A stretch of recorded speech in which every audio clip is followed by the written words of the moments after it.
মাননীয় প্রধানমন্ত্রীর কাছে প্রশ্ন যে আমরা এই বিষয়টা দেখছি যে বিভিন্ন সময়ে বিভিন্ন সরকার যখন পরিবর্তন হয় দেখা যায় যে তারা তাদের দলীয় কিছু লোকজনকেও এই মুক্তিযোদ্ধা তালিকাভুক্ত করে, আবার পরবর্তী আরেক সরকার এসে কিছু ছাঁটাই বাছাইও করে।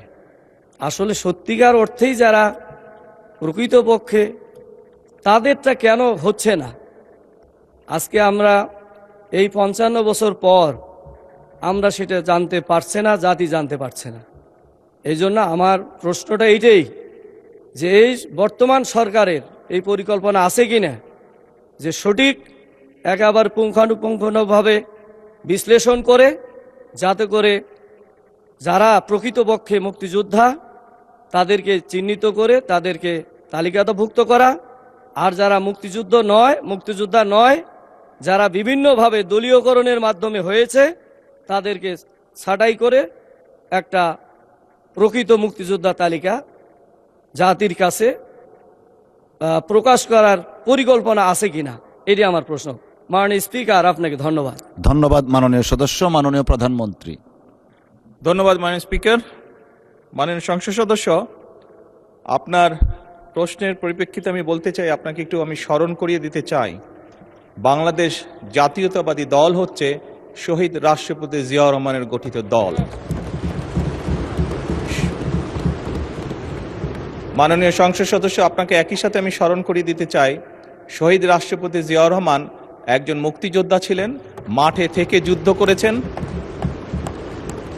এবং শুধু তাই নয়, শহীদ রাষ্ট্রপতি জিয়াউর রহমান স্বাধীনতার ঘোষণাও দিয়েছিলেন।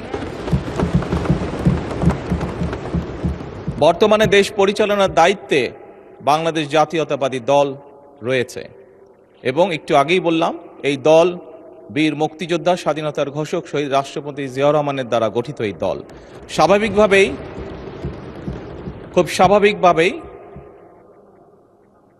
বাংলাদেশ জাতীয়তাবাদী দল বিশ্বাস করে মনে প্রাণে যে মুক্তিযোদ্ধা এবং মুক্তিযুদ্ধের প্রতি তাদের দায়িত্ব, পবিত্র একটি দায়িত্ব রয়েছে, এবং সে কারণেই আমি একটু আগেই আমার মূল প্রশ্নে এবং একই সাথে সম্পূরক প্রশ্নে আমি বলেছিলাম যে যাদের দায়িত্ব ছিল দেশ স্বাধীনের পরে একটি সঠিক নিরপেক্ষ তালিকা তৈরি করা মুক্তিযোদ্ধাদের, তারা সেটি করেনি।